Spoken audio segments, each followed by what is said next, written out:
Welcome back to the Taylor's and Tech Podcast, ladies and gentlemen. It is a very special day. We decided to come in formal, and Randy inspired us, I think, mainly from this. As soon as he answered the call, we just realized... Because I answered the call. If he's got a tie, we had to one-up him on this one. So yeah, thank you for being here, gentlemen.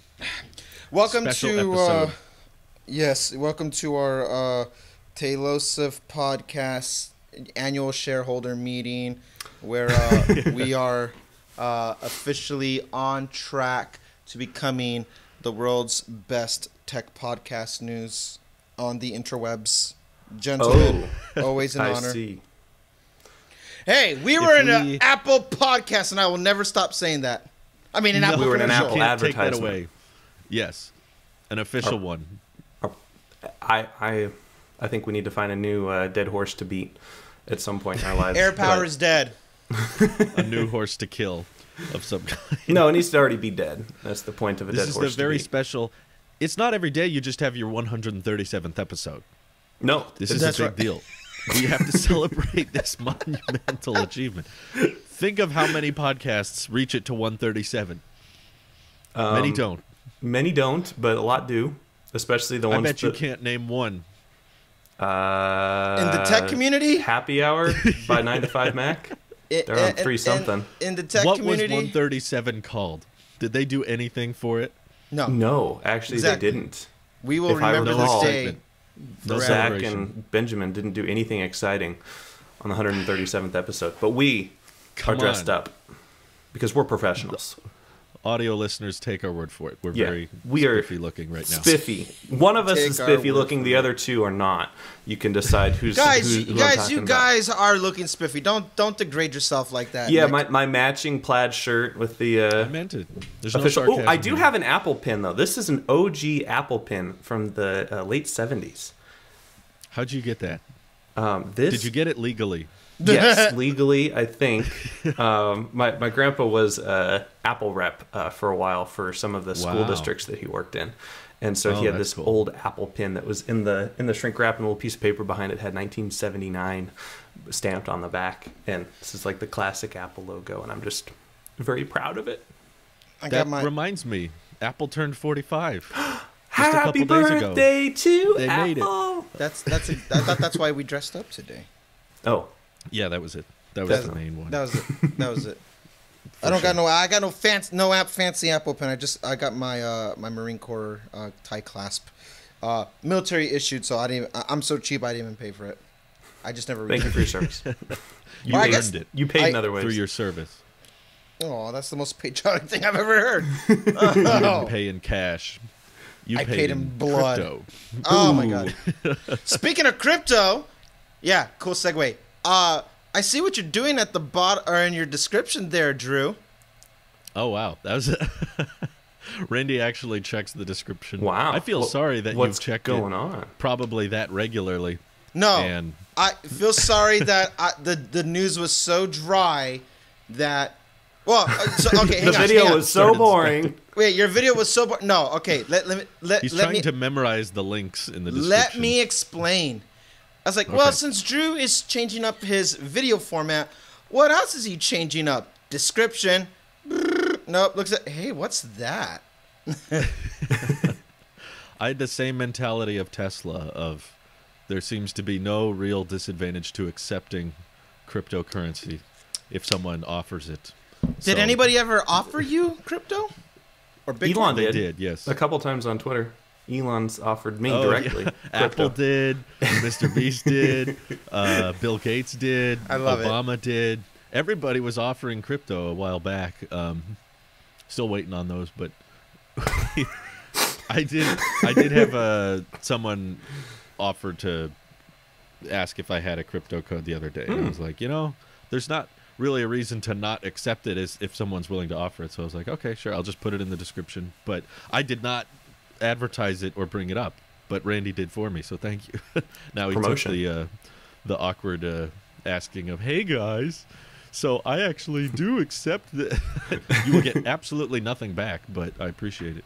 Thank you. If somebody donates you in cryptocurrency, in Bitcoin specifically, I want to talk to that person in general. Okay. We can So arrange if it ever this, happens, Randy. you let me. I want to talk to him because I got Sure. I I'll got let a you know. bridge to sell you. Oh, I was see curious what you if did there. Tesla obviously made a ton, but that's not what this podcast No, is. this is an normally Apple about. Do you guys podcast. think Come on. Apple should pull a Tesla and have some of their cash reserves stored in crypto? Yes. I think so. Do you think that? Yes. You think that's a good call? 100%. Crypto is the future. It's been identified by many different companies, including Tesla, being willing to put $1.5 billion US into crypto just to hold the value. And How much should Apple put in? they have? Oh. 10 bill. Probably around 10, honestly. Yeah, probably around 10. And So that's like nothing to them too. well, so the thing is, they have a lot. They have 250 something billion, maybe 300 billion at this point. I haven't looked recently. In like But, cash or Yeah, in cash and cash equivalents. But a lot of those Wow. cash reserves are held overseas, and if they repatriate those funds, then they're going to have to pay corporate tax rate in U.S. on that. And so they haven't done it. They got like most of their cash is frozen in accounts in other countries, which is always kind of an interesting. They go into debt to finance things. Like when they built Apple Park, they sold corporate bonds for Apple Park, but they. You know, Tim they put it on obviously his credit had card, the I cash. Yeah, he probably just put it on his platinum card. But yeah, so they went into debt to finance things, even though they had the cash, because it's more expensive for them to move the cash into the States and pay that tax on Wow. it than it is for them to pay interest. So they don't have a ton of U.S. cash to play with. But maybe they could figure out a cool, slimy way to buy crypto in New Zealand or wherever, Swiss banks or whatever, wherever they have their cash stored. They could turn that into crypto. That'd be pretty cool. I think Apple. Well, I mean, remember when Apple had that? This was within the first couple years of Tim Cook being CEO. He had to go testify because of the whole money practices and stuff like that. And even in that, they were telling him. They said, I mean, what you're doing is an American thing still to keep your money off. Like, it's bad business if you don't keep your money somewhere where you don't have to pay taxes. And so the government was telling us, like, I know you don't want to pay us. We get it. Like, it's dumb if you do pay us. So if they can openly, if they can openly, I'm paraphrasing, but that's basically what they're saying. If they can openly say that, then maybe. Oh, I'm sure that's exactly what they said. I mean, she says it's something along the lines like it's ridiculous if you didn't have money off like outside the U.S. To not pay taxes. Like, it's an American thing to do to not want to pay taxes is where she was getting at. And if you could acknowledge that and at the government level, like us, plebes can say that, but when a representative of the court says, or at least with Congress or the Senate says that, but like anybody in government says that, maybe we should change some things where it's like, hey, I want to move some of this stuff to crypto, this new thing that's not even a decade old. What is a decade old now, isn't it? Oh my God. You're it old, is. Randy. Anyway, Should they accept? yeah, can we move our money this way and not get penalized for it? Because if we can all acknowledge that the system that we're doing right now for legal loopholes is appropriate, then can we just do something that doesn't feel like we have to air quote legal loopholes and just do something where if we want to move money into crypto and it still helps our country, our economy. Taylosive Economics Podcast. Yeah, I was gonna say I feel very rich in this episode just because. Just look at you. We're talking about currency and everyone's wearing their suits. It's our Taylosive shareholders meeting. Yeah. Yeah, that's the shareholder meeting. Speaking of important meetings that are coming up, specifically regarding Apple, I think we have a new meeting announced on June 7th. A conference, if you will. Yeah, perhaps a conference. A conference, if you will. Although I'd say now it's more worldwide than ever, given it's a live stream. It would do you think be they might worldwide, develop as some it stuff? were. Yeah. There might be some developers attending. They might could develop see. some stuff at this worldwide Possibly thing. not actually attending, but joining online, as it were. I mean, what is attending? Really, though. Like 99.9% of the people watching the event each year are watching it online anyway. So really doesn't change much for the everyday person unless you're the type of person actually going to those things. But I did find it quite hilarious how people were. I mean, every time Apple announces a invite or something, people come up with the craziest conclusions as to what it's confirming. Yeah. You know, they were like, the Memoji has glasses on. Apple Glass. Definitely happening. Oh my god. That's definitely Oh Sam. my gosh. Sam, you want to talk about stretching there, Sam? This is how you end up with an OnlyFans account. Oh, no, he went there. He went there. If only he accepted crypto. No. Oh well. But no, the event invite was pretty lazy, in my opinion. It was pretty much the same as last year, just from a different angle. But it was embracing the Craig meme a little bit, which was kind of fun. How cool is that? We thought the same thing last year. They were like, okay, Memoji's being used on a Mac. That means Face ID. That means I do remember that conversation. That's definitely what it means. It's like, this was probably like one guy in Apple's marketing department who had an hour. And they were like, you need to make the invite image. And he was like, oh, what did we do last year? He just changed the angle. You can copy, just don't make it look obvious. Yeah. He used last year's renders and was just like, oh, okay. How cool is that? I would have preferred if it was just Craig. If you just use Craig's face from his like senior VP, corporate we just use that. I'm gonna be even if you don't use that, I'm still gonna be there. But like using that's like, oh yeah, this is gonna be a good one. That means he's gonna talk a lot. Picture of him with his arms open. There you go. Good morning. Or wiping his face nervously. Oh, let's switch to backup here. We're back. Yeah. Our crack marketing team. That would have been good when they announced that it would be all online. If it was just Craig wiping his forehead saying, let's go to backup here. No, they the text. very hurriedly don't want to ever bring attention to that. No more than Tim Cook wants to bring attention to good morning. Good morning. Yeah, why? I hate that. I hate that he's abandoned that. But do you guys think we should expect more to be announced or unveiled before this event, or is nothing happening till then? I think we'll get a fair. I think we'll see some stuff between now and then that are going to be site refreshed. Yeah, we got something iPad for sure. I don't know. Really? Yeah, because we got the keyboard, that came out, and if they were to do something, I could see them doing something small for the regular iPad, or small in the sense that it's the coolest thing that we got last year, in my opinion, was this keyboard, and it was a site refresh. It was a video that we had to see our Lord and Savior Craig Figueredo go through and just do his thing, right? That was cool, and I think that was one of the best things that we got last year. Something like that would be nice to see again for the other Macs. If they update just the Mac, the iPad. I mean, it's the Mac. If they update the iPad Pro or a regular iPad, I feel like something iPad related is always in the springtime. School, it feels appropriate. Maybe AirTags.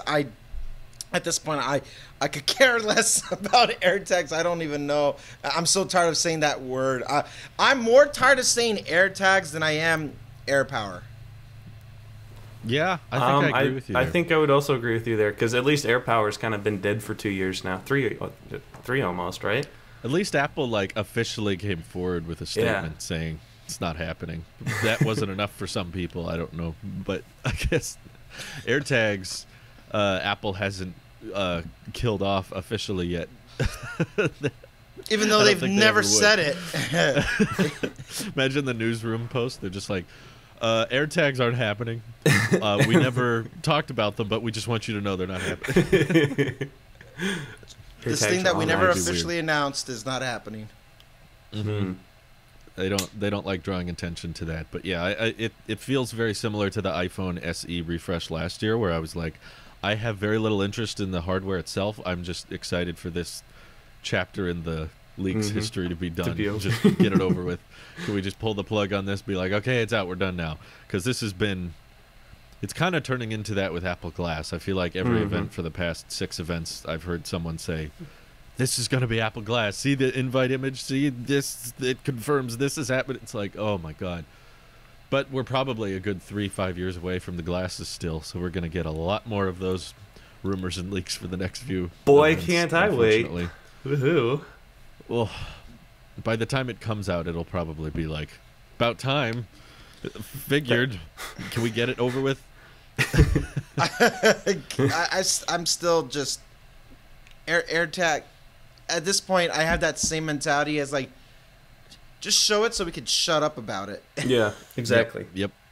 Even if it's not ready, even if you can't ship it yet, just confirm its existence so we can move on. Stop talking about it. Yeah. Biggest troll that, since they evidently like trolling our leakers now, it comes out in some way between when we first got word of the name and now they changed the name. Apple Tag or something like that. Something like with the little Apple Tag. You know, just they decide it's not AirTag at the last minute. And then everybody else says, you know, Apple Track score drops just a little bit more, and then, you know, more punishments can be distributed. But I feel like Apple is at this point. One thing is for sure, Apple did, even though how it got released is funny because it's contradicting itself. Apple did get control of the leaks. So seems like it. Even though we found out the leakers never really had control. We just thought they did. It's one or the other. It was Tim all along. It was Agatha all along. Just Tim Cook sitting behind his computer. Was CoinX, or if somebody was CoinX, like maybe not Tim, but you know, so, like at the level of like senior VP or something, was a CoinX person, then they are playing 5D chess with us in a way that underwater 5D underwater chess. Under mantle. Yeah. Not just the water. Yeah, looking all the way down to the mantle. Go sit down. Speaking of mantles. Yes. I don't have any other tech news this week. Oh, you're just speaking of them. Okay. I'm just speaking of mantles. I learned that in my geology class, and well done. You know, mantles are cool. Fair enough. Okay. I was curious if you guys caught my Apple TV story. Yes. Do you guys think that they're planning on finally doing something with it this year? For those who have definitely watched said video, but may not remember said video. Stop it. Can you give us a 10-second refresher? I will give a 10-second refresher because I'm the loyal one. Okay. The one who memorizes the description. I mean, it's safe to say anything that you see of Drew's thumbnail is the recap. So there's much. But I did watch that video. So my you gotta stop scratching Key because she's bugging me. Sit down. Stop it. It's so annoying. Why are you waiting to do this? Thank you. We'll scratch when AirTags launch. So Apple TV. Apple TV. Are they gonna do something this year? Kika, stop it! Yes. Kika, stop it! No, she gets right back up. She's gonna start scratching again. Oh my god! Come on, you're broken. Kika. Now she's just giving ignore me like her. I'm in trouble. She's like. All right, she lay down. Good girl. So Apple TV doing something this year. Yeah, I could see. I'm surprised they didn't do anything last year. If I'm actually me too. More thinking about that. Exactly how I feel. Yeah, I'm surprised they didn't do anything last year. But this year, what I will agree with you. I used to not agree with you, Drew, on this thought, but the more I think I agree. I think they need to either go all in on separating like arcade, and then if you're going to do something that's console competitive, you have to go console competitive. Whereas an Apple TV now, this box that's going to be really overpowered for what you could just put a thumbstick drive in the back and a different a different TV service, whatever would come up, a streaming service. Yeah. But this weird hybrid of you're gonna pay over $120 and you get everything that you could get off of a Roku or one of the Google or it's even these TVs. I use my LG TV built-in OS to do all my streaming because I don't like having multiple controllers either. Like I just like having but the one. But this weird in between thing where it's trying to be, a TV support. Like here's our version of that our for hub. Apple TV. Yeah. For Apple TV, or Apple TV Plus, I should say, and everything else, and arcade, and this.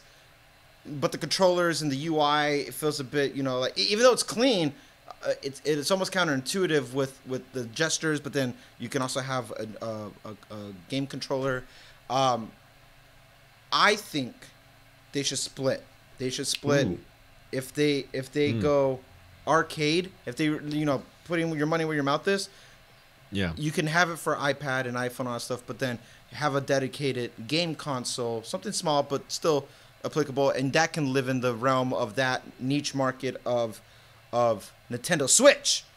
Whereas Apple TV could be, in my opinion, strictly software. And you don't need a box. But if you do have a box or a stick and you just plug it in, then the controller needs to be I like the gesture controller that we have now. This is where I still differ with you. I don't like clicking tactile. I like the swipe gestures and stuff like that, but the thing is it's just not it doesn't work on the TV root level of having to navigate that, because I would only want the one controller, and I like the idea of gestures, right? Because I like scrubbing, even though it's very finicky. I like the that gestures. feel. I just feel like no one took advantage of them. That's my I agree. issue. Well, I do agree. Yeah, I think an Apple TV should be the thing. Do away with a box or a stick and just use a TV. Make a TV. Even if Samsung is still making the display, or LG.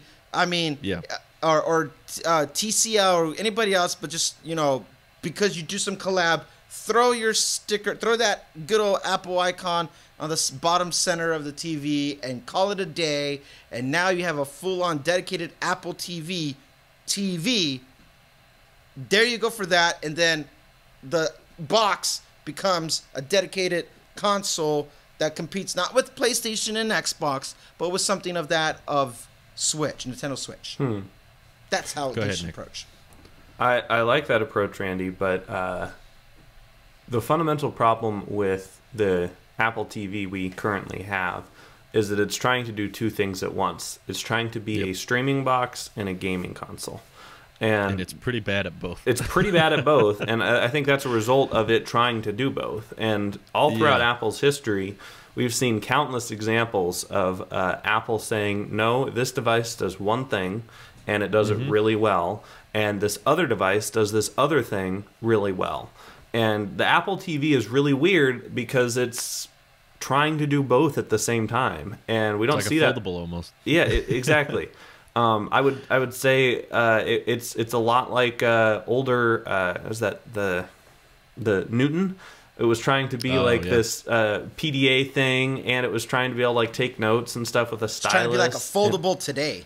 Exactly. Yeah. It was just trying to do too many things. And when Steve got back, he cleaned up the whole lineup and said, here are 4 quadrants. This is what we're making. Each one of the items in the quadrant is going to be really good. Now, obviously, we have multi-quadrants with multiple columns and rows in each one.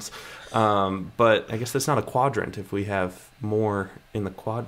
The quad implies there are 4 things inside of it. So if we have 6 things in our quadrants, it's a sextant. Sextant? The quadrant. An octant. An octant. Anyway. I know what you mean. So these devices are trying to do 2 things. And so I really believe that Apple should... I mean, even going back to the 4th-gen Apple TV, when Apple first refreshed the tvOS UI and allowed app developers to make games and stuff for it, a lot of developers were frustrated because at the beginning, when there was a lot of hype for this product, Apple said, no, all games have to be fully compatible with the Siri remote. And that takes away a lot of fun potential, because when you have a Yep. joystick with 2 independent controllers and like 80 buttons and like, you know, gyroscopes and stuff, like you can get pretty cool games out of it.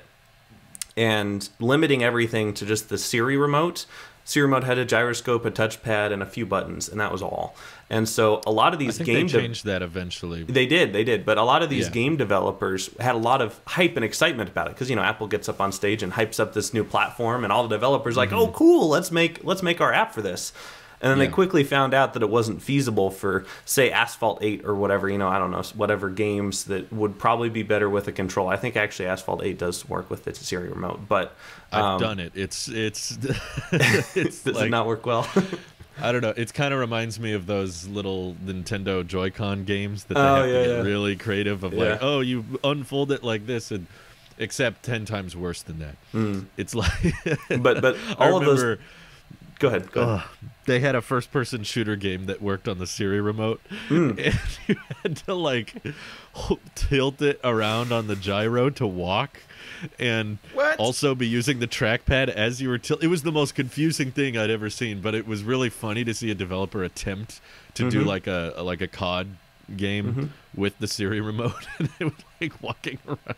I was like, And, oh and my a lot God. of developers, after that roadblock, that artificial roadblock that Apple put in place of needing to use the Siri remote, after that was removed, a lot of developers really never came back. I mean, it They were like, it lost a ton of hype, Yeah. and people kind of realized, well, this is dumb, and nobody really uses it. It's not as popular. App developers could definitely see the download analytics on Apple TV. And Oh yeah, that's once you why figure Minecraft out got removed, exactly, it's because not they said no one was using it. exactly. Yeah, I mean, why would you? I don't know who would want to do that, but I'm sure there's one guy who's sad in the comments right now. But yeah, That it's was just, me. just you. I used to play That was you. Minecraft on my Apple TV pretty Really? regularly. How did that go? It worked fine. I mean, I had to buy like a separate control, but there was like a controller from Apple you could buy that came with a copy of Minecraft, and I believe it even supported like you could play with other people on their iPad. And so I was a big Yeah. Apple guy and a big Minecraft guy, so I was kind of like the one tiny niche of that demographic. But the Same. thing to remember when the Apple TV came out, first of all, starts at $180 Yeah. for True. 32 gigs. Yeah. Fully of storage. subsidized. Fully subsidized 100. On top of that, here's the biggest spit in the face. Still, to this day, does not come with an HDMI cable, Ooh. True. which is like, The disrespect. first of all, how dare you? Yeah. That is AirPods Max level of stupidity. Yeah. Of like, well, let's not include the $35 cable on our $550 headphones. And this is to get a gaming platform. I still feel like every day I see people miss the point on that. It's like it has very little to do with the hardware, honestly. Getting a gaming platform has very little to do with, oh, we have a great processor, we have a great GPU, we have a great display. To me, the great case in point of that is the Nintendo Switch. Hardware-wise, it's not that powerful. The screen isn't very good. It's not very... I mean, it's fun to play with, but what makes that console work are the games and the platform that has developed for it, and the titles and exclusives it has that you can't get elsewhere. Yeah. That's what makes a platform. So Apple can throw an M1 chip or the the M2 chip, the most advanced GPU, CPU that they could fit onto a little TV box or a little maybe slightly bigger like console attempt. Wouldn't matter if they couldn't get enough game devs to make stuff that people want. And arcade titles are difficult to do with because people don't really know about them, and the advertising is always just like overly minimalistic gameplay. It's like, oh, it looks so pretty, let's try to play it. And that's why it doesn't take off. Artsy. But I do agree with you guys that the issue here is they're trying to attack two markets with one product, and it's a... I wouldn't even say it's a jack of all trades. It's a Master of it's a none. pretty, it's a jack of It's nothing, it's really. it's a three of clubs of all. It's a three of clubs. I'm like, what's the ugliest card?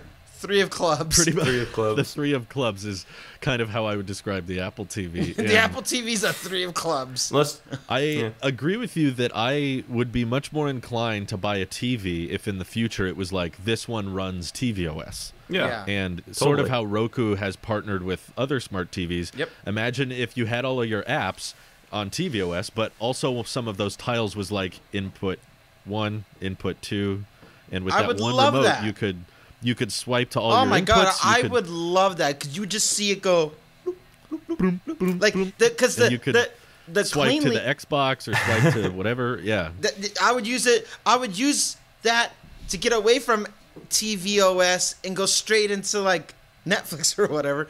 But but the thing that I do give Apple TV that I've always liked about it is the cleanest UI out of all of them, and it gives me the Agreed. less.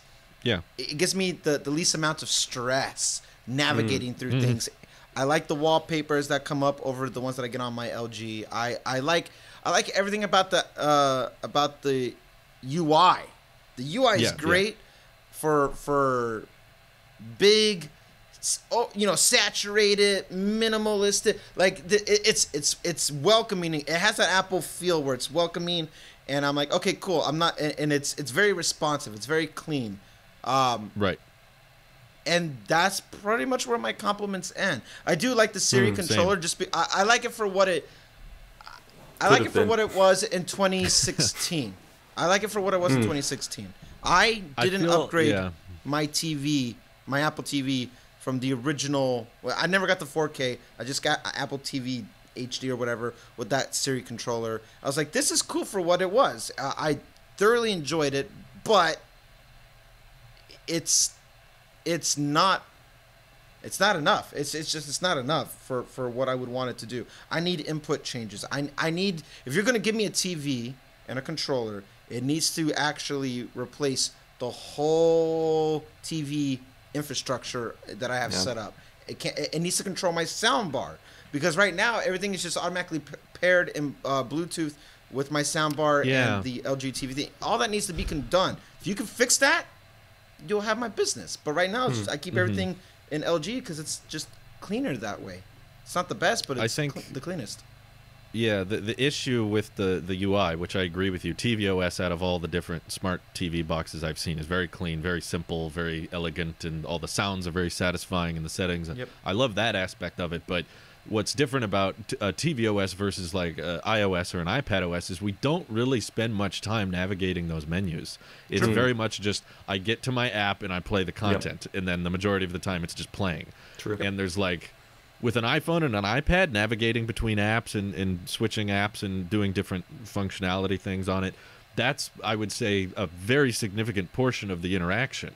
Whereas it's a very tiny portion on the TV, which is like, yeah, tvOS is clean, but if I have to put up with the third-party apps that don't understand how to optimize for a trackpad, and I could get used to the trackpad. I had it for years, and I got pretty comfortable with it, but trying to explain how to use it to my wife or to people who came over who are just like trying to swipe on it, or they hold it upside down, or it's just like it didn't have that natural pick it up and you just start using it thing that I felt like an iPod or an iPad had. To like a baby can use those things. Like someone who doesn't know how to talk can go up and just like start touching the screen and figuring out. Whereas the remote was like, oh, I swiped too far. Oh, I didn't swipe enough. Or entering any text was terrible. Yeah, back before the keyboard thing Siri popped or up. dictation. And also back when I had multiple HomePods and the Apple TV, they weren't great at automatically staying connected. I don't know if it's been fixed since then. I haven't used it in a while, but it was like almost every time I turned the TV on, I would have to go into settings and reconnect them to the HomePod, which I thought would be just a seamless, like, it's all Apple, they all work together, you don't have to think about it. But it was becoming one of those things that I was constantly like, oh, it disconnected from the HomePod, let me connect it again. And they may have fixed that by now, so I'm going to get that one guy commenting. Last year they updated the... Okay, we get it. If you know the answer, keep it to yourself. I appreciate it. Don't tell. You don't want to hear. I'm still not coming back. I'm still not coming back because I saw a few comments that agreed with me on this, that I would be much more inclined to upgrade my TV if it had tvOS built in. I could power the whole panel and tvOS from one power cable, all my HDMI inputs from one remote. The challenge with that Apple has set up for themselves is tvOS has to support this tvOS app store with all these other games and stuff that they're trying to put on it that requires certain Apple silicon. So I don't think Apple would be willing to hand out their silicon to third-party TV makers and say, again, Drew, like that's the problem here. They're trying to fix two problems with one product. If they had a gaming console, Apple gaming console, say it's the same size as the OG Apple TV, you know, the one that we're used to. Sure. It has an A. Nick, what ring are you 12X. wearing? A signet ring? The ring of power. What? You look like a pimp. Excuse me, jewelry does not indicate pimphood. I was gonna. You look like you're gonna I was smack gonna say it looked like somebody. an Apple. It looked like a mini Apple Watch to me. It does look like a mini Apple Watch.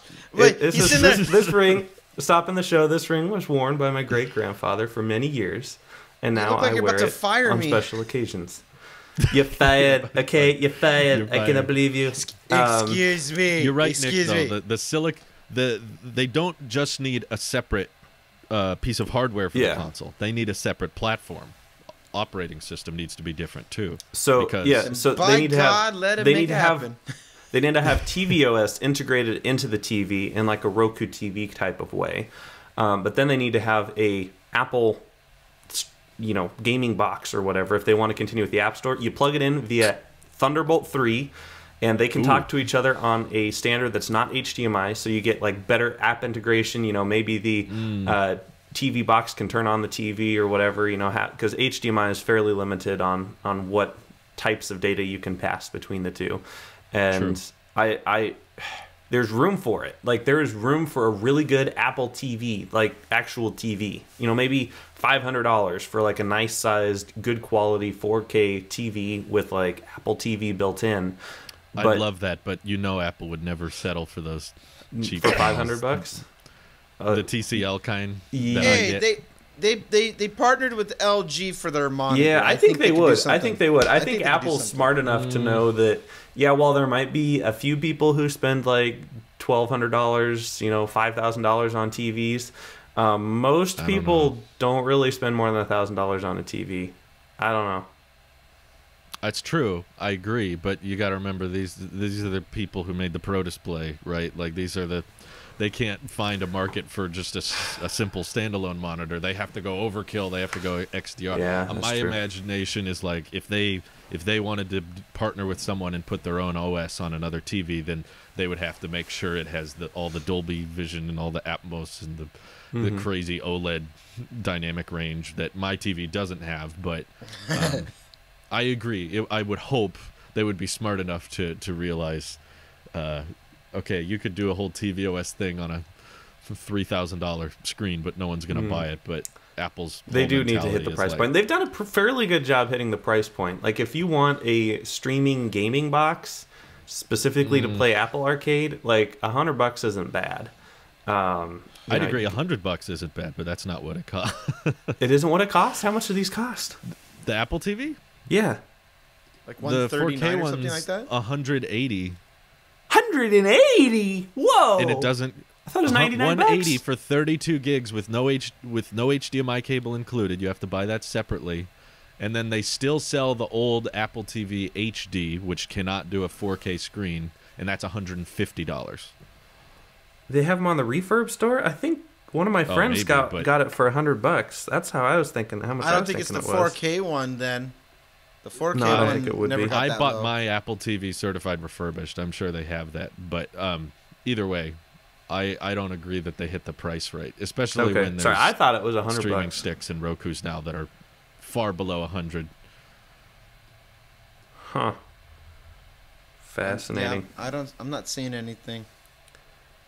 They do have an They're all Apple sold TV. Yeah, okay, they do. So you can get a refurbished HD Apple TV for $129. That's still That's so still pretty much bad. for something that That can't is. even do 4K. But if That they should if they not market be a- that if they market that as a I agree. HD is kind of sad, but again, I don't really care too much about 4K at the end of the day. I bought. Yeah, but I bought my if you're 4K buying something to power a TV in today's day and age, like not Okay. having something as basic. So we're talking about them refreshing this whole lineup, right? What would the ideal lineup look like? To me, it would be stick. What did he that say? just Dell, does streaming. shut it down. I would shut It down. Turn it all off. I would be very interested in them partnering with third parties on powering a whole TV through tvOS and just having the little HDMI inputs built in. That sounds awesome. Because I don't want to have a TV remote that's separate from my Apple TV remote and control the sound and everything from one remote. That's the Apple Vision. That's what it should be. And then you can build on that with a separate platform, with a separate app store. You could, like, it's kind of like the iPad iPhone thing. Like the Apple console could run tvOS applications. They wouldn't have to re-optimize the apps for them, but it would just be you can make titles that run on the Apple console that don't run on the Apple TV. Because I think what people have discovered that Apple has failed at is just like you can just do a platform that's really just meant for streaming content that doesn't play games. That's okay. Like, that's done really well with Amazon and Roku. I think they have very, very basic mobile games, but no one plays them anyway. So it's like just have a platform that's built for watching content, playing YouTube, and the basics. You don't need a platform for online shopping. I remember Apple bragging about that. Yeah, that was kind of dumb. tvOS. You can pay with Apple Pay on your Apple Watch. You can do shopping on TV now that there's an app store. And So you can browse convenient. Amazon. It's like I people tried aren't the doing that. Twitter thing. I hated it. There was a hated it. Twitter on. Oh remember yeah, that. I think I still have Oh, it. God. too. Just what I want to said see: people hating on each other publicly in 4K at like 55 inches on my wall. Even By the better, way, I like there to is see a it in 4K of Roku- them hating on me. There is a Roku 4K streaming stick that comes with the remote. Dick. That's $19, $35. 35. Okay, I think I bought one that was And- 19 for my grandparents a couple weeks ago. They're not bad. I mean, the UI isn't the cleanest thing in the world, but it works. You know, it For does. $35, fully subsidized. I'll pay for it. Fully subsidized. Yeah. I think Apple. I'm not saying it has to be $50 even. I'm saying Apple could get by with something that's probably 79. $100, and Yeah. people would be willing to pay for the Apple tax. But this is like far beyond the Apple tax territory. Now it's just like useless. And yeah, so overkill. the ideal scenario would be like the HDMI stick idea for $79, and then allow you to plug in the gaming console Apple TV if you want arcade for all that good Apple silicon for another $100 or whatever, and you just have a Thunderbolt cable between the two. I don't even know if they would tether like that, but I imagine it being like a separate box, like an Xbox or PlayStation. That's just Yeah, but like the thing its is, own thing. you want to only have one remote, right? And so yeah. if Well, it's like if you start the- playing the other console could HDMI do thing, everything.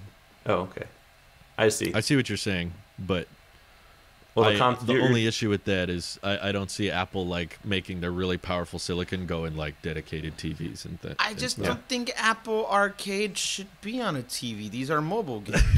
This is actually a good point, Randy. Good point. We're all thinking it. Apple just doesn't want to acknowledge that these games aren't really good Listen, on a TV. I could at no point was I ever able to play Clash of Clans on the TV. So if that's my staple, if I can't play Clash of Clans on TV, then our Apple Arcade shouldn't be on the TV. It should be like Game Boy or on the you Mac, know? really. Honestly, Yeah, it's yeah. not- they're not Yeah. really good at the Mac. We all know that Apple wants their arcade developers to optimize things for the TV and the Mac, but then you play them and you're like, yeah, this was meant for a phone or an Yeah. iPad. And Oh, I that's saw about it. poor Remember Nick was Crossy trying Road? to play. He was trying to play Among Us just the other day on a stream with Mac, on the Mac, and the whole thing just Mm-hmm. crashed and bugged out. And so and he was the imposter too. Yeah, so he I was- really I was took the the imposter, fun out of it. and you know how you have like the little scrolly wheel thingy, but when you get close to someone, you need to quickly click the kill button if you're the imposter. And so Yep. I was scrolling around with my mouse, and then like the kill button's way over here, and I finally got next to someone, and they're trying to run away from me, but I had to stop moving and move my mouse over to kill them, and it was just like, well, this isn't well thought through. But I guess it is literally an iPad app running on a Mac, so what did I expect? But geez. That's what it is. Yeah, and I know there's been other channels that disagree. I don't see that changing. I don't think Apple Well, they're Silicon's wrong. going to change that, and I don't think that there being a huge amount of revenue in the mobile space is going to result in AAA games and high-end games getting ported to the iPhone and therefore being ported to the Mac really easily. Like, it doesn't matter how easy Apple makes it for the devs aren't going to care. Yeah. They're just going to be like, not a big market there. We have to software update if we come to a different platform, so we don't care how simple it is. If there's not a huge audience there, we're not going to do it. And Apple Silicon doesn't change that situation of the death loop of no one develops games for the Mac, therefore no one buys the Mac for gaming, therefore Mac isn't a gaming platform, and it's a vicious cycle. So I don't think this Silicon is going to change anything. So that's when should Apple just take the L on something? That's what we need to ask ourselves. Whenever they get to the Air PowerPoint. Well, they can take the L the same way they took the L on, like something like Air Power and just do a press release. Hey, we screwed up. Or they can just quietly act like they reinvented it by splitting it the way they split Apple TV podcasts and iTunes with Apple Music, like how they split it, and just act like they reinvented it when really it's just like we need to hemorrhage the bleeding here and just it's a stale thing. Take the L. They should have taken one. When should they take an L? They should have taken it already. They should have taken it. I agree. Like 2 years ago, and I get what they're doing with but Apple TV Plus, and they are trying to promote two things at once with services on a single vision, which I think they have two separate visions. Apple TV Plus is just trying to be a streaming service, whereas Apple Arcade is trying to be that there's a service that does this where unlimited games, but you pay a monthly fee. There's like Game Pass. Yeah. Those are, but it's not very really different. because those games you can buy outside of the subscription too. Oh, that's right. You can't even buy these games. That's why I feel like Arcade just doesn't work, is because their games are nice, but you can't take them off. Listen, even the name's wrong. Arcade. When's the last time I've gone to an arcade to play a game I can't own? Dave and Buster's, Chuck E. Cheese's. I was gonna say that's actually pretty accurate, because I feel like people went to the arcade because they couldn't buy all those games. Yeah. It's almost a perfect name for the title. You couldn't buy a Pac-Man table. Maybe you could. Who goes to actually?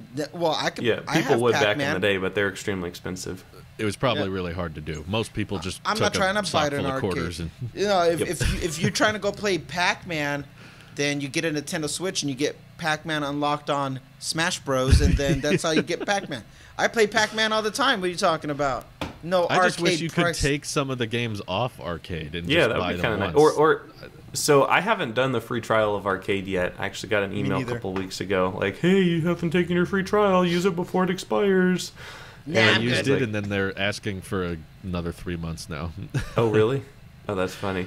I used up my 30 days, and then they're like, "Oh, you have 90 days now." I'm like, I don't care. Whatever. I think if...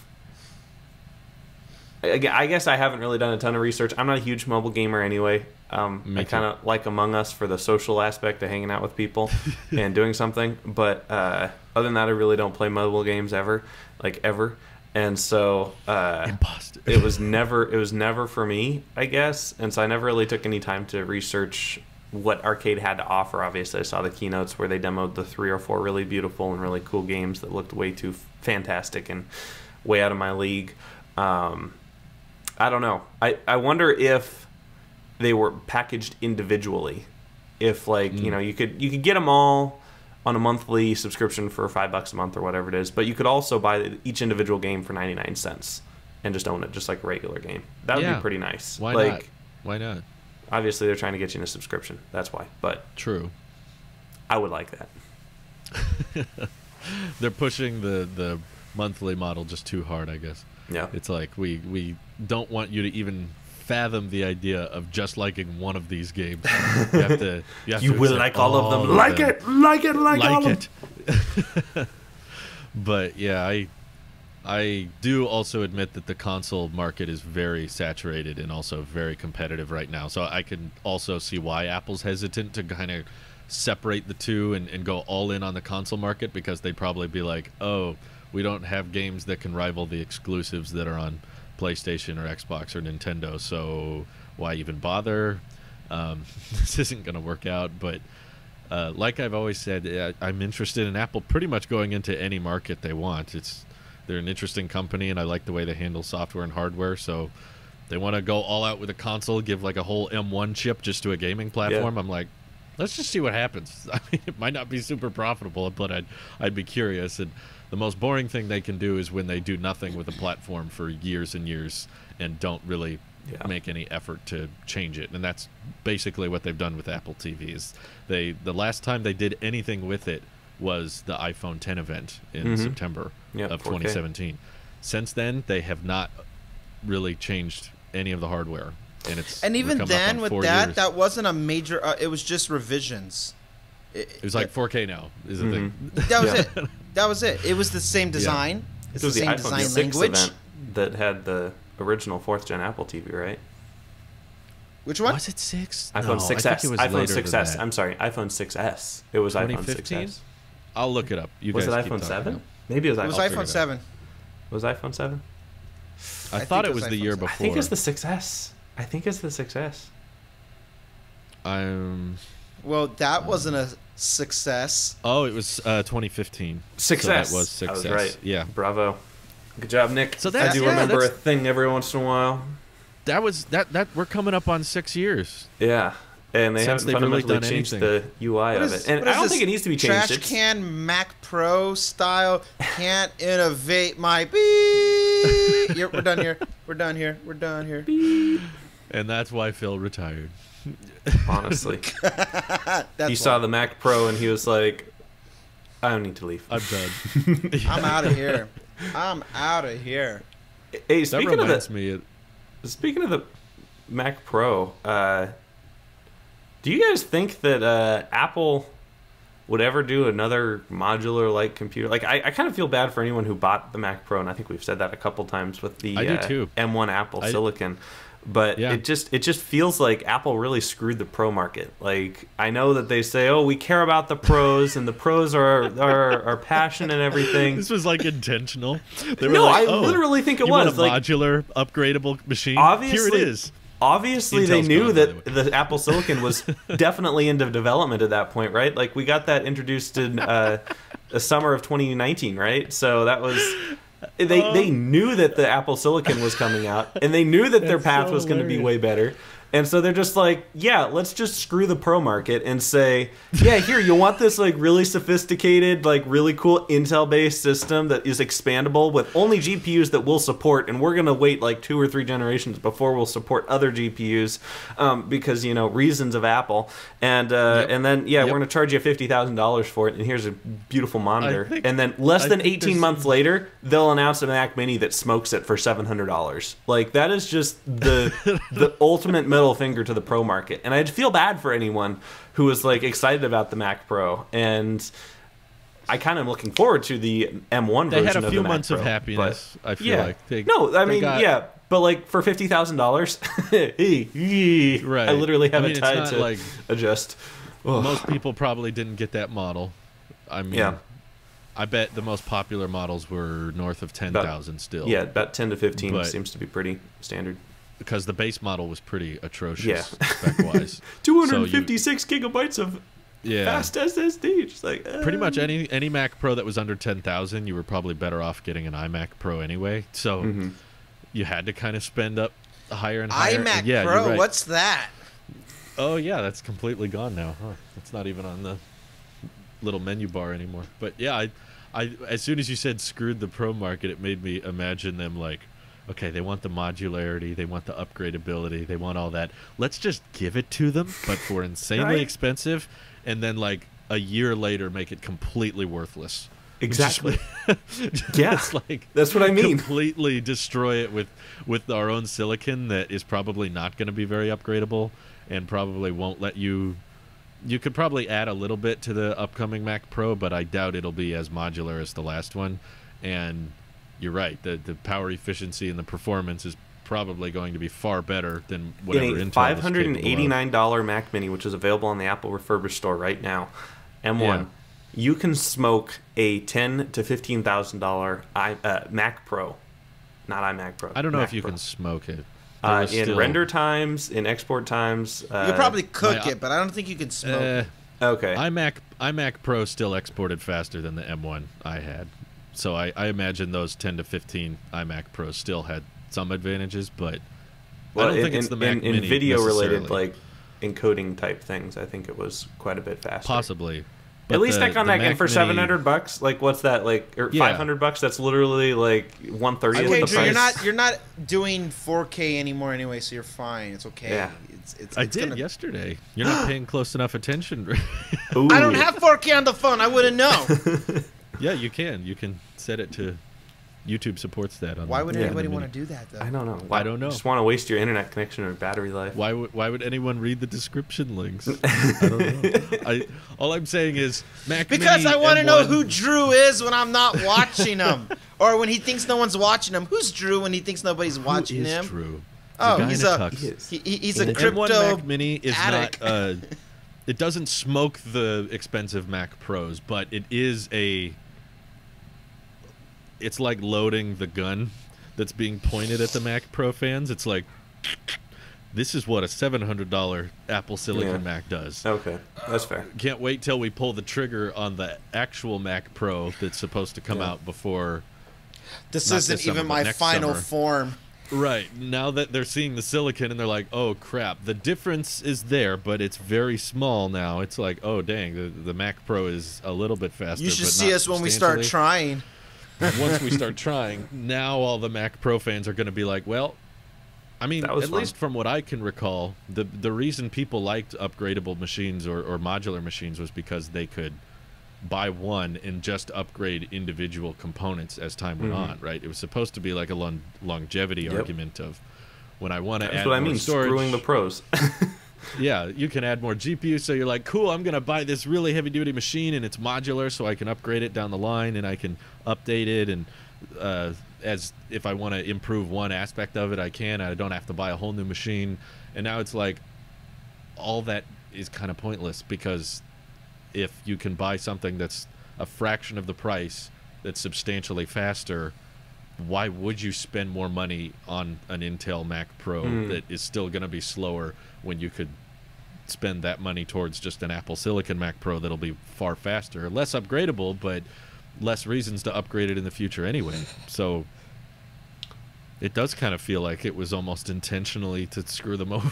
Well, it was because they were begging for it, right? Like, People Apple were. has never been the kind of tinkering company, like even back to the 2000s. Like, you know, they're like, Yeah. okay, yeah, sure, you can upgrade the RAM, but like only this kind of RAM, and it's really only RAM that you can touch. We don't want you touching the CPU or the GPU or anything like that. Like, Yeah. it was still very closed, and it's just gotten more that way. And heck, with the M1 Mac Mini, the entire logic board's the size of an iPhone, and like you literally can't change anything about that thing. It's just all soldered on there, and you can't change anything, Pretty which is much. fine because that's great performance for great cost. But all of these pros and gamers have been begging Apple for some kind of modular thing. Oh, we want modularity, and Apple's like, no, you really don't. Take a look at our integrated products that are way better, and they keep whining and complaining. Oh, I want integrated. I want expandable. I want to be able to put my own GPU in it. And Apple's like, no, you don't. Okay, fine. Here, we'll give this to you We just will to tell prove that you what don't. want. I legitimately think Tim and Eddie Q were sitting there twiddling their fingers and like, we need to have everyone regret that they bought this so they'll stop complaining in the future. It was almost like, if you think about it, they unveiled the modular cheese grater Mac Pro redesign in summer of 19. Summer 2019. Mm-hmm. And it didn't launch until like December of 19. Mm-hmm. And then it was like 6 months later that they announced the transition. Yep. So to me, it almost feels like they they knew that transition was coming for years. I'm sure. Years, that yes, absolutely. That was 2015. I watched a few videos, pipeline. and it looks like 2015 when Intel couldn't provide whatever new chips for this 2016 MacBook Pros that overheated. That was when Apple was like, all right, we need to figure out our own stuff. So like this has been in the works for a long time. Yeah, I'm sure they were even thinking about it when they first developed their own chip. I think it was the A4. The first one. As soon as they developed their own, I bet that was when they were kind of like, how far can we take this? Could we do it on everything?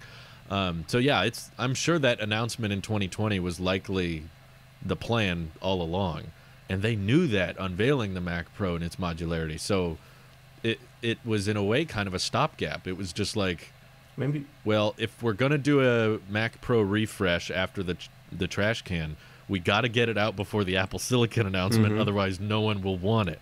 So they had to launch it in 19, and they were like, we can charge whatever we want because this is all going to become pointless in a couple of years. What if? How crazy would they buy $50,000 worth? Let's do it. You know, have you seen Impractical Jokesters where they're all laughing at the TV screen? Yeah. They're like, let's charge $50,000 for that thing. They're all laughing. The Pro stand is $1,000. Oh my God! They're actually buying it. Yeah, you know what? I never thought about it like that, but yeah, that was just to shut them up because they knew very quickly it was going to be obsolete. And you know, when they announced the Power PC to Intel transition, they said it would take 2 years, and it only took like 1.5. Yeah, they were ahead of schedule. I fully expect by the end of December of this year, we'll have all of the Macs have at least an announcement of. Yeah, well, that'd be interesting. I mean, I think they could have done it already. What are we missing here? To be honest. We have MacBooks coming at some point this year, iMacs coming at some point this year, and that's really it. Probably. Like, I don't expect them to update the iMac, the Mac Pro. The cheese grater Mac Pro being discontinued would shock me this year. I think that would be pretty quick. That's the only one that I could see being pushed till. I also next don't year, see them refreshing that ever. Well, not refreshing, but replacing with a Apple Silicon version and saying like this is. Do you think it would look the same? Cheese grater design? No, at least according to Bloomberg, it sounds like it's a lot smaller and more compact. And, well, what about according to Drew? What does he think? What do I think? Yeah, I think that the whole Mac Pro was basically designed around the x86 architecture. Basically, the reason you had this giant thermal case was because of how hot Intel was. But now if you're bypassing all that and doing your own way more efficient chips, kind of makes that whole design somewhat unnecessary if it's all ARM, knowing how fast we can get chips without fans. Yeah. And the fan on the Mac Mini and MacBook Pro don't even make that big a difference anyway. So I'm sure the Mac Pro will still probably have some type of cooling architecture, but I think it might have a lot more in common with the trash can Mac Pro than the cheese grater Mac Pro. They can go back to crazy design. I have a thought. Okay. Oh no. I know it's dangerous. It's dangerous. Randy's always right, so. He is. Oh, no, this is just an observation. It's not a. Okay. I guess you could. I think I could throw a prediction in there, but the prediction is pretty obvious.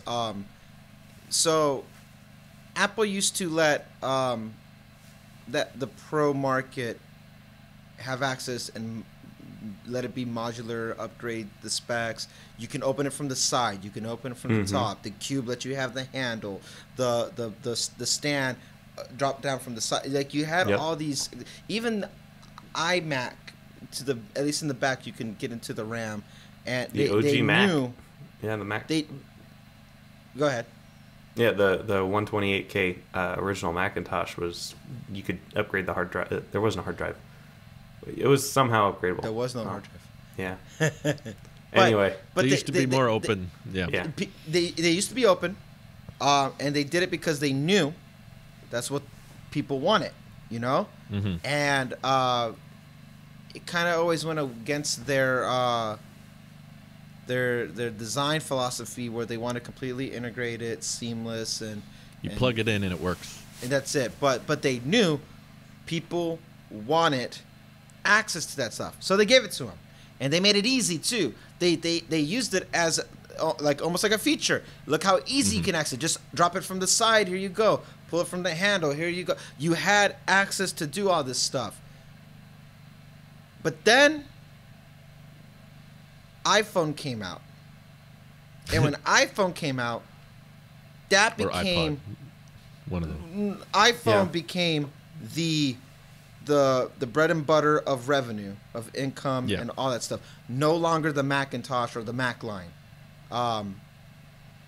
So they didn't let you get access to the Mac Mini. They didn't let you get access to the way they didn't really let you get access to the trash can Mac Pro was because the Mac was no longer their selling point. iPhone was, and iPhone blew up, which means that let Apple have the courage, as our dear friend Phil would say, to say, no, we're not going to let you get access to this stuff.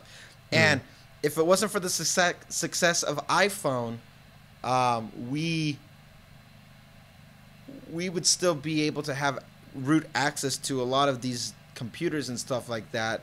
And I feel, since we know, like, there's a market for Mac OS, there's a market for all that stuff, but it's not what's keeping the company afloat right now, and it won't be. So, and I think that ship has sailed. That's their post PC era that they're in, because it doesn't matter what happens to the Mac. They do it because of the love for it, not because they need it to survive.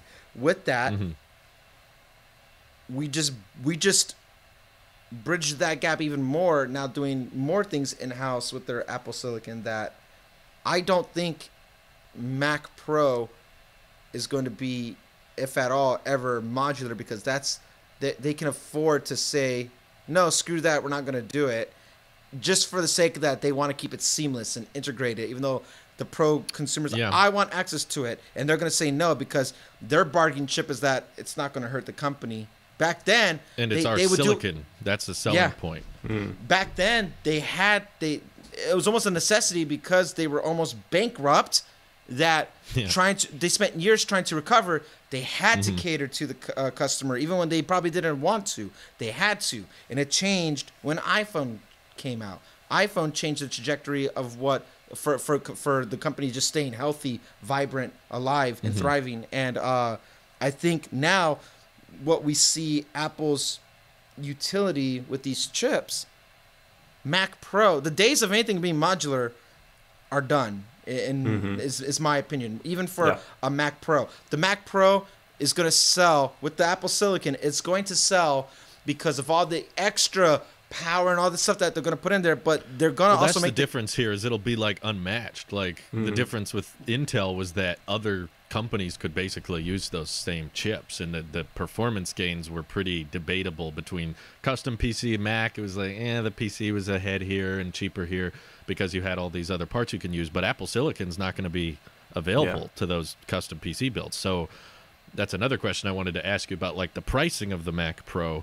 If they decide to price it like $4,000 or $5,000, but the chip is faster than the 28-core Intel Xeon, no one's going to be able to argue with that. You could be like, you cannot build your own machine. You cannot buy something equivalent to that performance. It's just going to be M1 Mac Mini on a new level. You know, it's like you can't beat that performance for the price.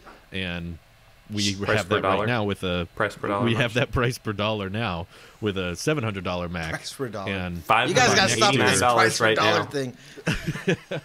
By next year, we're going to have the same price per dollar for a $5,000 Mac. That's like, if you try to do 5K on a custom build, you will still be nowhere near as powerful as this chip. Trajectory suggests that it's going to be cheaper.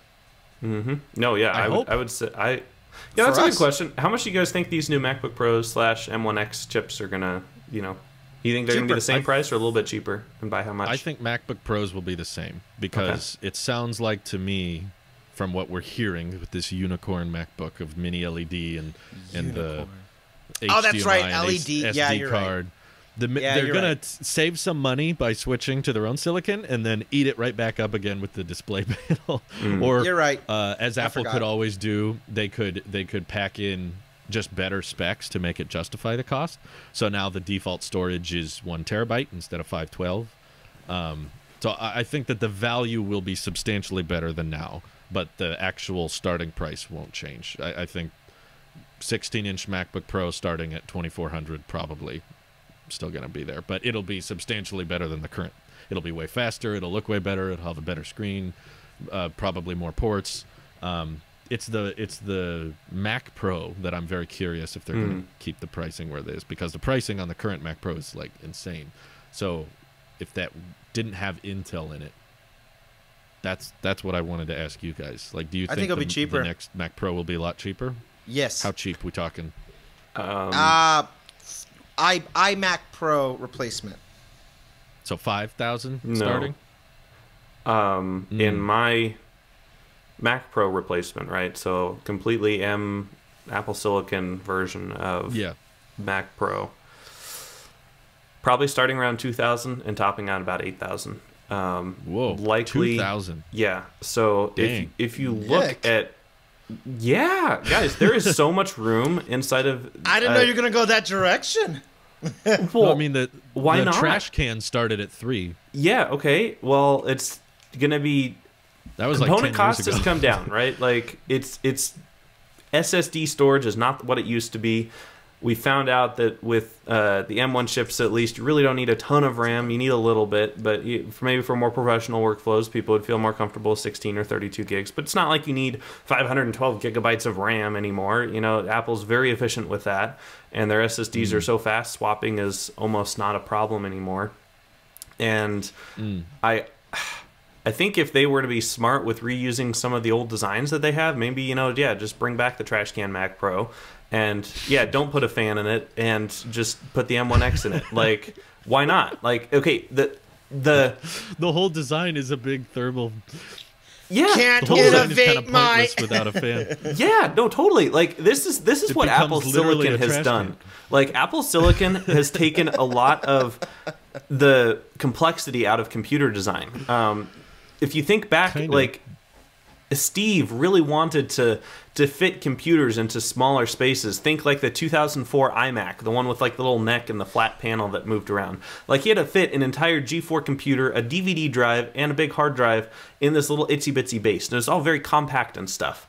But now that entire system is taken up with something the size of an iPhone, and it's like infinitely more powerful, right? Or a watch. Yeah. I mean, okay, for the same power, probably about the size of the S1 chip. But for something that's very usable today, the M1, and probably even more usable, the M1X, I don't imagine it being too much bigger physically. Like, okay, maybe the die size is 20% bigger, and you need like a little bit beefier power supply, and maybe you need to have more components on the logic board. But at the end of the day, okay, it's the size of 2 iPhones.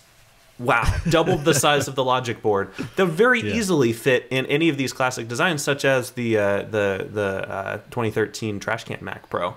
And Apple already has all of the engineering work done for that Mac Pro. They probably already still have some of the manufacturing equipment and stuff. I don't understand why. You got a warehouse made in the full US, of it. though.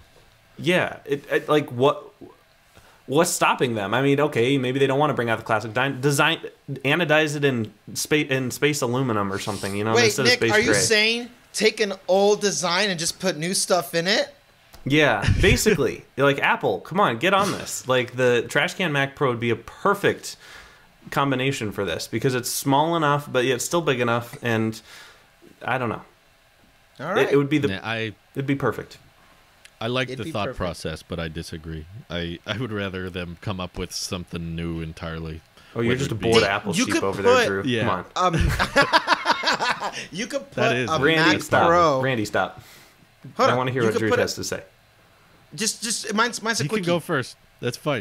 Apple TV. Okay. Just take. You could use something as small as the Apple TV. I'm saying I found a use for the Apple TV. For the audio listeners, Randy is making a motion with his hands of I was like, putting the Drew's chips in the Drew's mimicking it, but he's not describing it for the audio listeners. He's I'm doing saying this, audio listeners. we can repurpose the Apple TV Yeah. for Mac. Like it. Well, okay, I'm I think the convinced Mac you could Mini, fit everything the the Mac components Mini inside of the needed Mac could Mini. fit into it. Yeah, it would. Totally. Very easily. I'm The power convinced supply it is like easily 80% of the volume of the Mac Mini. If they were to move the power supply to a Thunderbolt 3 powered power supply with like a standard MacBook charger, they totally fit IO the would Mac. be IO would be a tad limited, but yeah, Well, just I'm put 4 convinced Thunderbolt you 3 could ports fit all on it. that. Call it a day. We'll just ditch HDMI. Yeah. Or whatever. But I would be very tempted by a Mac Pro if it was as cheap as Nick is describing. I just don't have faith that they'll do that. I don't see, knowing how iMacs have gotten more expensive over the years, despite Apple doesn't seem to acknowledge that SSDs have gotten cheaper. They don't really care about that. Well, because they always choose the highest quality SSD, right? They're not. Well, they try to fit it all cards on one chip now. Yeah. It's not like the same. Well, SSDs. no, that's on 2 chips. Even the base model like M1 Mac has standard, 2 chips. But it's not like your PCIe based. No. SSD. Sorry, yeah. That's what I mean. It's like so. It's almost the equivalent of asking for a 1 terabyte iPad. You know, like trying to. Who would ever do that? Who would ever ask for a 1 terabyte iPad? People. I mean, if people look at how much extra it costs for the 1 terabyte variant, they're like, "That's stupid. SSDs are way cheaper now." It's like it's not that kind of SSD. It's like really miniaturized and tiny. And so that's what it would probably be for the Mac Pros. It's like it would be amazing value. I would just love it if it was sub 6,000. And I mean, my hope is that the Mac Pro would get more powerful silicon than the iMacs. Like, that only makes sense, right? Or would Apple be the type to just have the unified same chip across both? I think it would be the same, at least for this generation, it would be the same unified chip. Like if you think back to when Apple was in the midst of the PowerPC chips, they always used the same generation. It was the G4, the G5, the G3. They used the same processor across all of their devices, like the same die and everything. It was just a different case and a different logic board and a different cooling system. So I just for the simplicity's sake, because it is so confusing to say, oh yeah, this one has an i5, oh this one has an i9, oh my little 12-inch MacBook has an M5. It's just like it's so confusing. It doesn't need to be. So you kind of like how they're doing M1 in multiple different product lines, and then there will just be M1X. And how many lines do you have? Do you have the X line and then the normal line? Is that I would just say those two for now. Maybe at some point they'll find room for more, but right now, basically, if you get the M1 MacBook Air, it's pretty powerful, but you're limited by the thermal performance, right? Like that's something that Apple really made clear. With the M1, the performance is only throttled by its thermal potential, its thermal pretty much envelope, whatever that fancy word that I'm not thinking of. But so you get the MacBook Air, you don't get quite as powerful as a device as say the MacBook Pro or the Mac Mini, because those have fans, and the Mac Mini is the most powerful of the M1s because it has a dedicated fan always plugged into the wall. Like there's no battery constraints. It's inside the case. There's so much room inside that little Mac Mini. It's just all air cooling. And so the performance is pretty similar. Yeah, okay, but we're talking about like 3 or 4% differences. Sure, and that small. is still how Apple is distinguishing these 3 different devices, right? Like if you want the Air and you want the Pro, the Air doesn't have a fan, so the Pro is probably going to be the one that I want to get if I'm going to do light video editing, even though the Air can do it just fine. It definitely can. But does that mean if I'm hearing Nick correctly, he's saying pretty much this whole silicon transition will be done by the end of the year? I hope so. And if there's only 2 tiers, that means we get one more chip this year, and then that goes in the rest of the whole lineup. Yep, I'd say so. It's like M1X, and then that's all the iMacs, all the MacBook Pros, and the Mac Pro all get the M1X. I would still say I'm not sold on the M1 Mac Pro at this point, because you don't need it. Oh no. The point of the Mac Pro is to provide more power, and so if they're only shipping the one chip, the difference between a 16-inch MacBook Pro with 2 fans or a Mac Pro with the same chip is not going to be a lot, and I don't see a reason for them to have a Mac Pro. To me, it's the same reason we have a Mac Mini. It's like if you just want they could beef up the chip. Mac Mini, but throw an M1X in the Mac Mini, but then it wouldn't really be a Pro. That'd be interesting. I'd take an M1X Mac Mini any day of the week. Oh yeah, I would too. Just I like that they still have it because the idea. How of has the just, Mac Mini become the most popular device now? It is. It's amazing, but like I don't know. I feel like Because it's the best it's price great per dollar, because Randy. it's a device that you can just get the computer and then you supply everything else. And Yeah. I like having that option. And I would want something similar with something way higher end than a Mac Mini, not just a couple ports on the back, not just an M1 chip, but something that can outclass. Because I don't know if there's enough room, because the way we're looking at it now is there's the M1, which is covering the entry-level Macs, and then there has to be one more chip that comes out that beats the 28-core Mac Pro.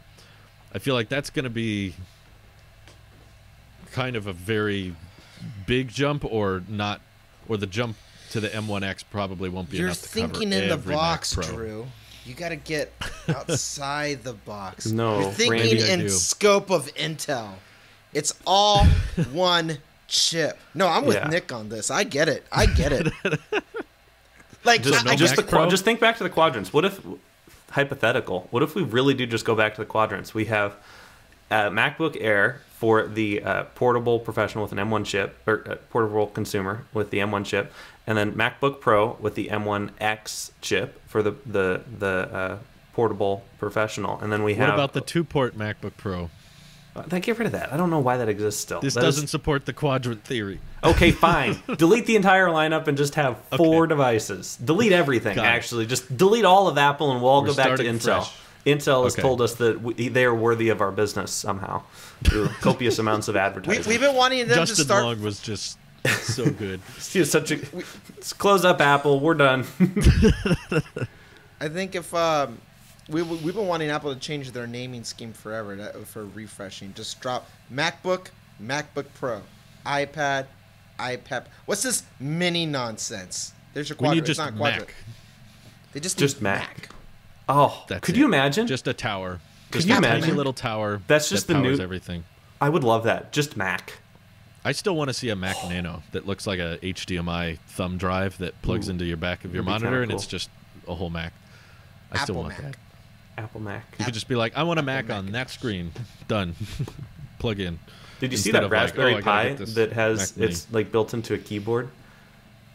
You can think I did you can see buy that, a yeah. Raspberry Pi 400 with that's like inside of a keyboard, and it's just the I'm lying, keyboard I with didn't like a see that bunch at of all. I/O ports on the back. Like, well, Just hey, do that, Apple.